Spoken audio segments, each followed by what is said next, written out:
जय हिंद दोस्तों। हम लोग आए हैं पाषाण काल का इतिहास। अगला लेक्चर हमारा यही है।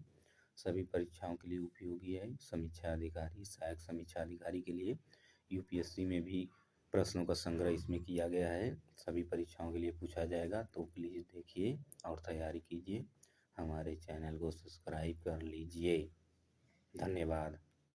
Question number 1, Robert Bruce foot थे एक, तो वो भूगर्भिक वैज्ञानिक थे और पुरातत्वविद थे। इंसाइक्लोपीडिया ब्रिटानिया के अनुसार रॉबर्ट ब्रूस फुट ब्रिटिश भूगर्भ वैज्ञानिक और पुरातत्वविद थे। जियोलॉजिकल सर्वे से संबंध रॉबर्ट ब्रूस फुट ने 1863 ईस्वी में भारत में पाषाणकालीन बस्तियों के अन्वेषण की शुरुआत की। अतः स्पष्ट है कि इस प्रश्न का उत्तर विकल्प ए और बी दोनों ही सही होगा।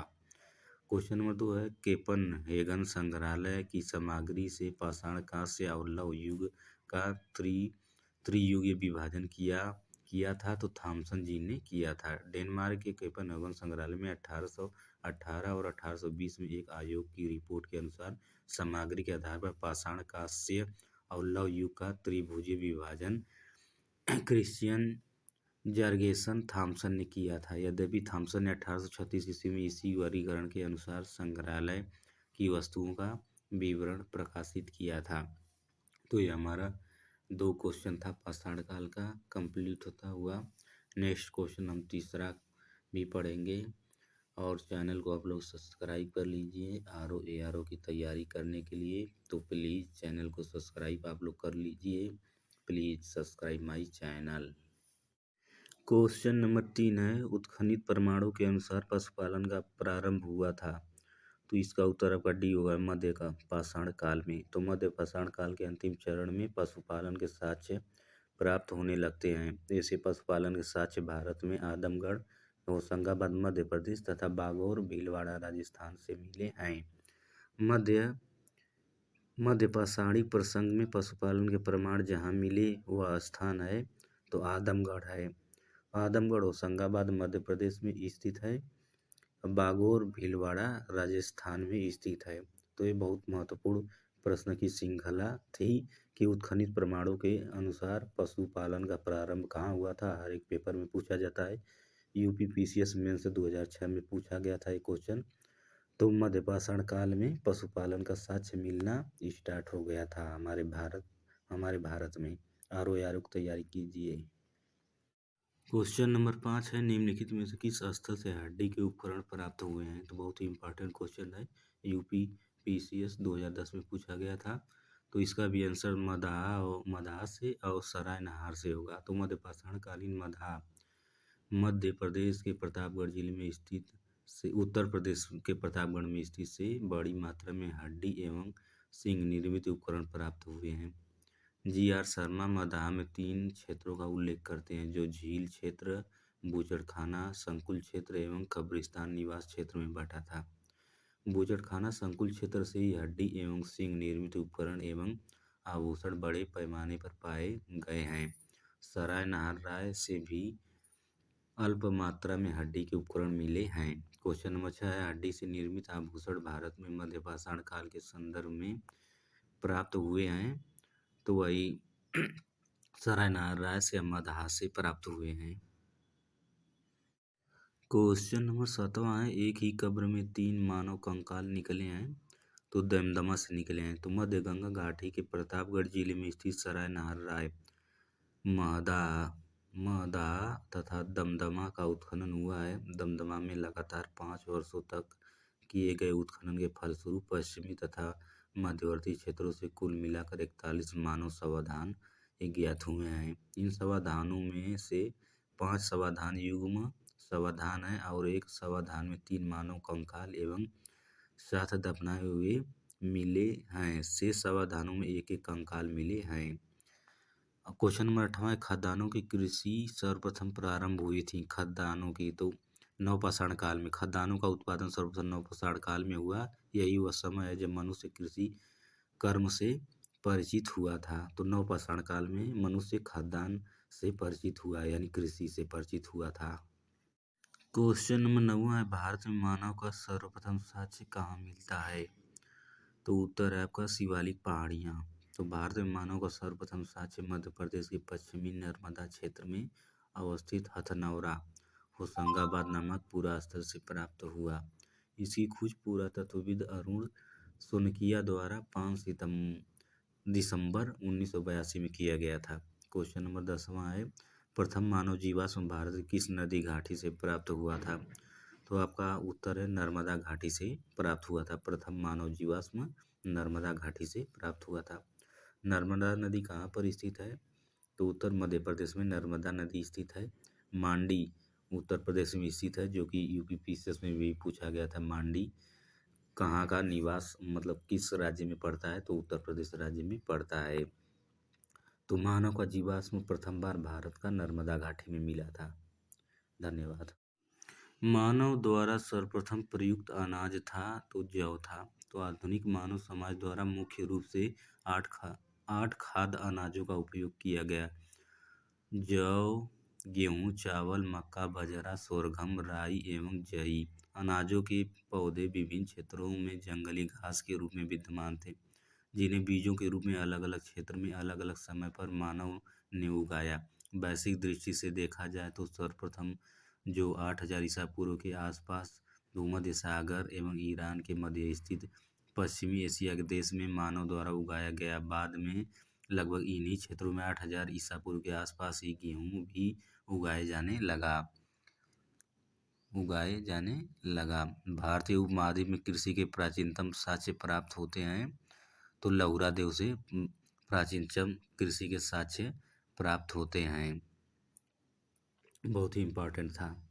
क्वेश्चन नंबर 13, भारतीय उपमहाद्वीप में कृषि के प्राचीनतम साक्ष्य प्राप्त हुए हैं।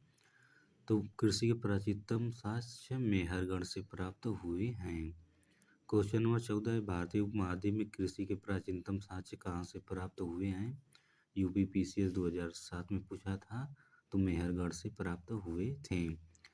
क्वेश्चन नंबर 15, पाषाण युग में भारतीय उपमहाद्वीप के उत्तर पश्चिमी क्षेत्र में निम्नलिखित में से किस स्थान पर कृषि के अभ्युदय के प्रारंभिक प्रमाण प्राप्त हुए हैं? तो आपका इसका आंसर होगा मेहरगढ़ से प्राप्त हुआ था। तो लहुरा देव उत्तर प्रदेश के संत कबीर नगर जिले में स्थित है। तो ये तीनों क्वेश्चन बहुत ही इम्पोर्टेंट क्वेश्चन था।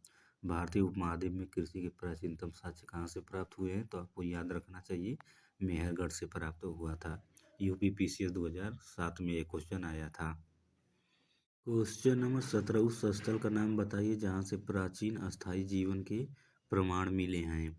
तो प्राचीन अस्थायी जीवन के प्रमाण मेहरगढ़ से मिले हैं। दिए गए विकल्पों में प्राचीनतम अस्थायी जीवन के प्रमाण सर्वप्रथम बलूचिस्तान के कच्ची मैदान स्थित मेहरगढ़ से मिले हैं, जिसकी प्रमाणिक तिथि 7वीं शताब्दी ईसा पूर्व है, जबकि किसी किलीगुल मुहम्मद एवं कालीबंगा की प्राचीनतम तिथि क्रमशः 4000 ईसा पूर्व से 3500 ईसा पूर्व है। विकल्प डी सही है।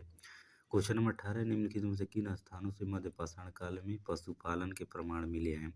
तो बागोर से पशुपालन के प्रमाण मिले हैं। मध्य पाषाण काल से पशुपालन साक्ष्य प्राप्त होने लगते हैं। पशुपालन के प्रामाणिक साक्ष्य मध्य प्रदेश में होशंगाबाद के निकट आदमगढ़ पुरा स्थल और राजस्थान के भीलवाड़ा जिले में स्थित बागोर से मिले हैं। बागोर जिले से मिले हैं। तो पशुपालन साक्ष्य बागोर जिले से राजस्थान में मिला है।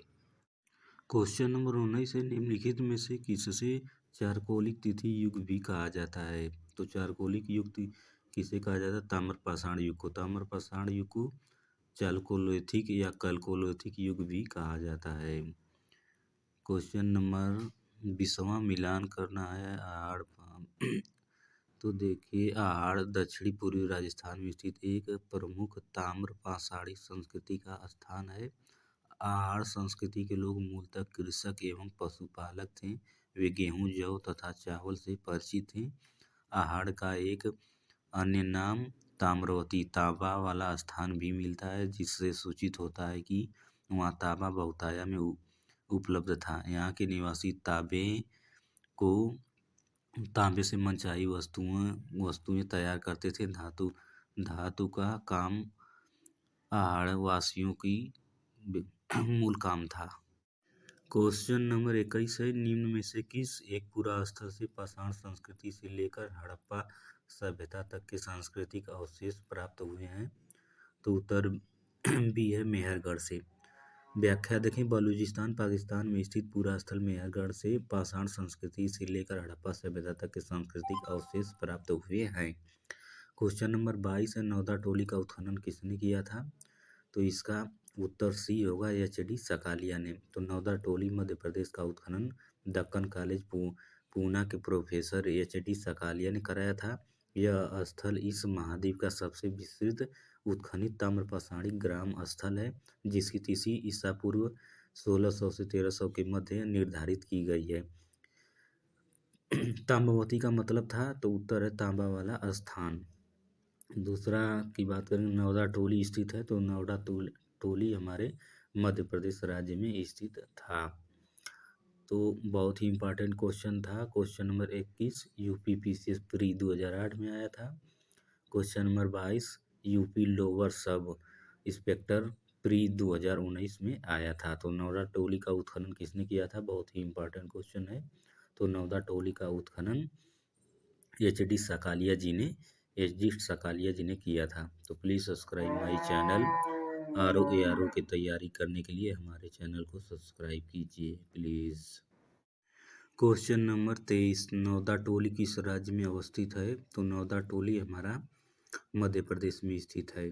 यूपी पीसीएस मेंस 2009 में पूछा गया प्रश्न है। क्वेश्चन नंबर 24 है, बृहत पाषाण स्मारकों की पहचान की गई है।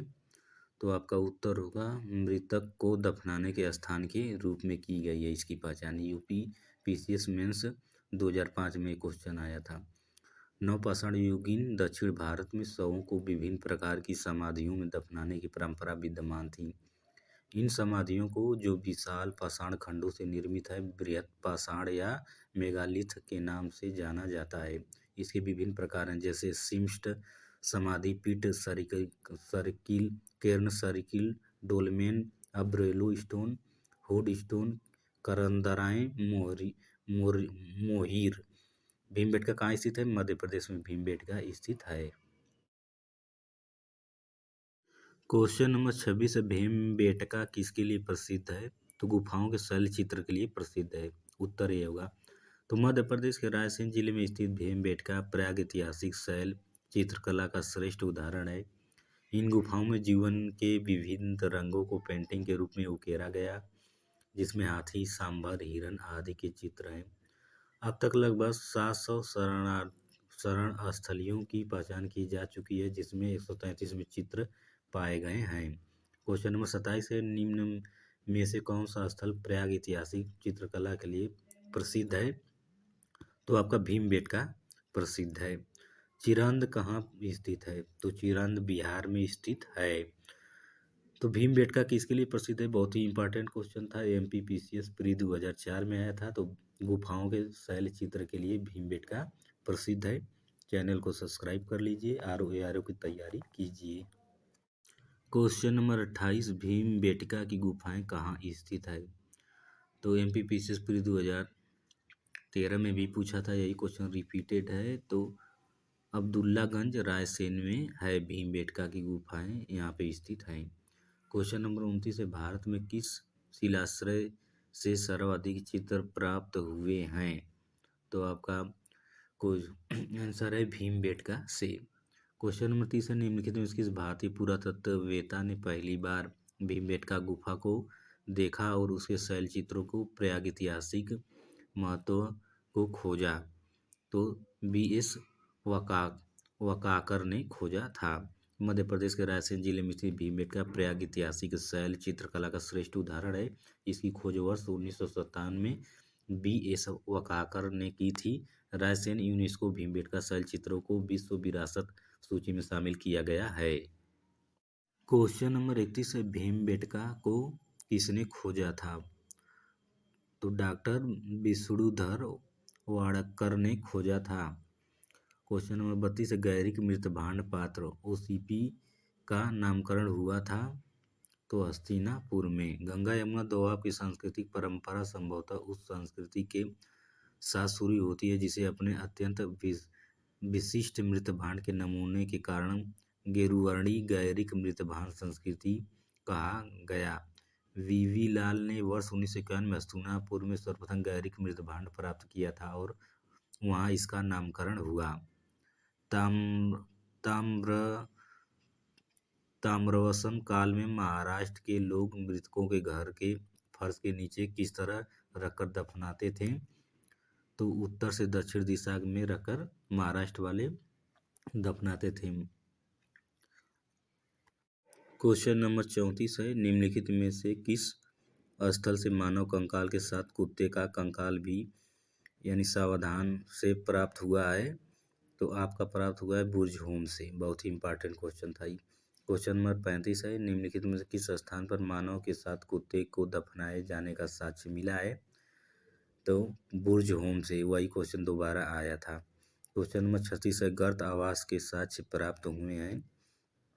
तो बुर्ज होम से। बुर्ज होम बहुत ही इंपॉर्टेंट है, यूपी पीसीएस में 2011 भी आया था ये क्वेश्चन।